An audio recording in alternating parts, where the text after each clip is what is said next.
Tulad din po ng ating pong ginaganap po ngayon, araw-araw kay Maria, tayo rin po ay mga buhay na saksi ngayon.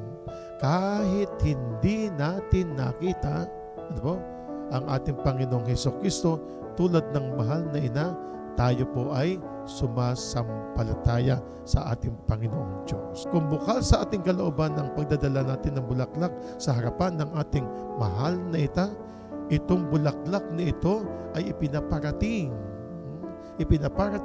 ng ating mahal na ina sa ating Panginoong Hesukristo, sa ating Amang nasa langit. Ano yung bulaklak na ito? Ito yung panalangin mo. Ito yung mga dasal mo. Ito yung buhay mo. Ito yung iniaalay mo. Yung dala mong iyong sarili na binala kang bulaklak, ikaw iyon. Dahil ang magpapatotoo sa ating ginagawa ay tayo mismong sarili natin upang makarating ng lubusan sa ating Amang nasa langit.